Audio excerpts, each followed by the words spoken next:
All right, man. How would the Pistons fare without Jeremy Grant? Thumbs up the video, share the video, subscribe to the channel, and subscribe button. It's the bell icon button. Hit all notifications. Increase your chance to get notifications.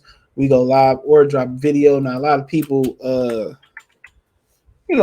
kind of jumped on the narrative of me that Jeremy Grant kind of was hurting the progression of the Detroit Pistons. Now, what we thought we was getting when we got Jeremy Grant was a 3-and-D guy, and he surprised a lot of people and was able to really score. But you got to understand, it's not too hard to score buckets on a bad basketball team, especially when you got the green light that he had. And what we found out when he got here, he just wanted to score. He didn't want to defend. He didn't want to pass the basketball. And kind of really showed, like, I already knew this, but really what kind of like, if I had to give you a great example of his mentality, Sadiq Bey goes off of 50-some points versus Orlando.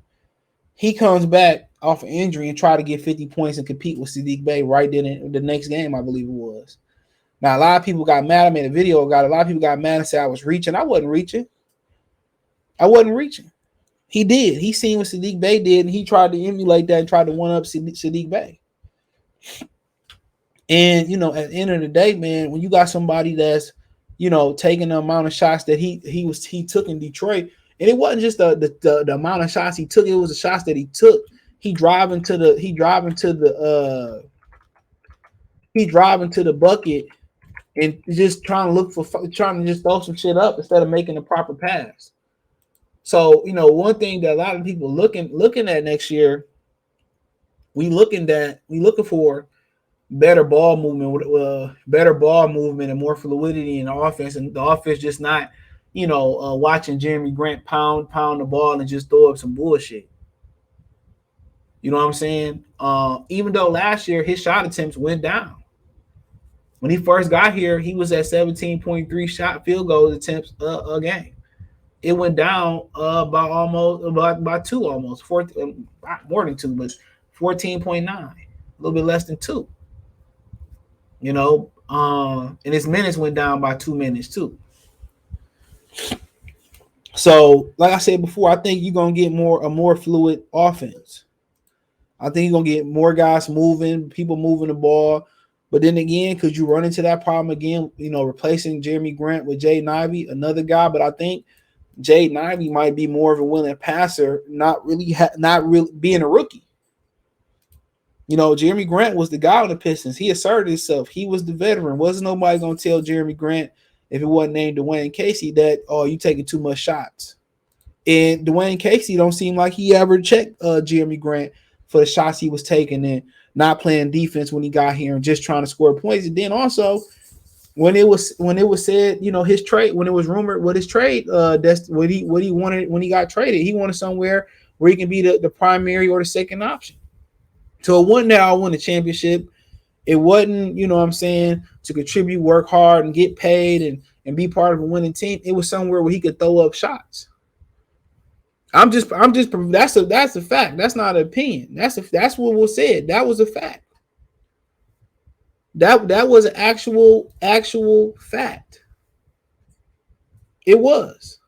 So can't nobody say here I'm stretching, I'm hating. No, that was said. And then that's when the Lakers and a lot of other teams pulled out the Jeremy Grant sweepstakes. And that's one of the reasons he didn't get traded. It wasn't just because he had 1 year left on his contract.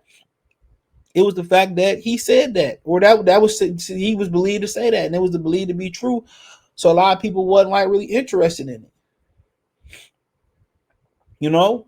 So I mean, obviously, if you get somebody in there that's going to be more of a willing defender, you get somebody in there that's going to be more of a willing passer, obviously you should get better. But will that translate to wins and losses directly? I mean, I don't think you could really translate, we're removing Jeremy Grant and then winning 30, 35, 40 games. I mean, they got a lot better without Jeremy Grant. They got a lot better just outside of him. I mean, they added more veteran leadership with Alec Burke and shooting, more rim defense with Jalen Durham and Nerlens Noel. That was a big issue last year. You're getting a healthy, knock on wood, Cade Cunningham and Jaden Ivey coming to camp. Last year, he didn't get the benefit from a healthy Cade Cunningham last year. So, I mean, at the end of the day, we expecting to see more team ball. We expecting to see more motion. We expected to see Uh, uh, um, we expected to see a little bit more fluidity in the offense. And whoever take over that four position, will it be a drop off in defense? It could be, even from Jeremy Grant not playing defense. He was a natural four in today's league. He can guard 4, 5s in some situation, 3s, 2s, and 1s.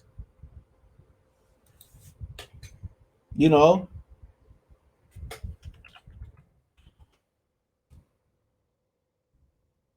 you know. So I mean,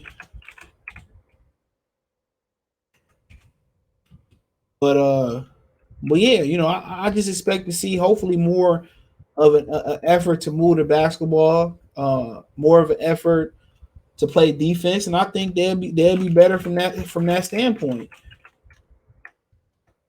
You know, it was just too many times where the ball stopped in his hand and some bullshit got through up. It was too many times where he wasn't giving his best effort on the offensive end, that he was just concerned about playing defense. I mean, he was just concerned about scoring the basketball. So I think from kind of those standpoint, those standpoint, from that standpoint, they should get better just off that alone. But it is a void to be filled there, and the void is that they don't have a natural four to fill that position. They don't, and it seems like they're gonna try to fill it with Stewart, Livers, and some other guys. You know, but they should get better, and I think that directly who should get better is Sadiq Bey. And if Sadiq Bey don't break out this year like he supposed to, then can't blame nobody but Sadiq Bey. He a veteran on this team now. He got a chance to get his feet wet in the NBA. Um, he got to, it's his time. Jeremy Grant not gonna be taking all his shots. He should make it his duty to assert himself in his offense next year. He should make it his business to assert himself. If he don't assert himself at this point and have a great year, then hey, it's time to move on. It's on him. Simple as that. It's on him. It's on him. So we'll see. We'll see. It's on him. So that's somebody who should directly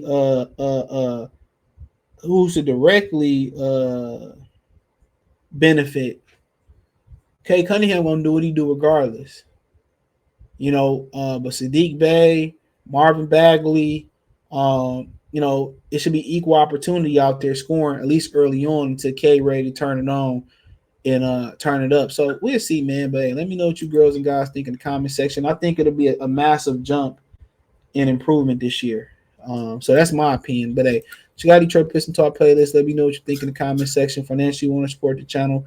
Cash App, $ CJ Good 313, Venmo CJ Good 313, PayPal link in the description.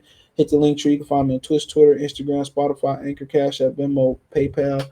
All my information is in the comment section. Appreciate the love, support. One time for the one time. Peace.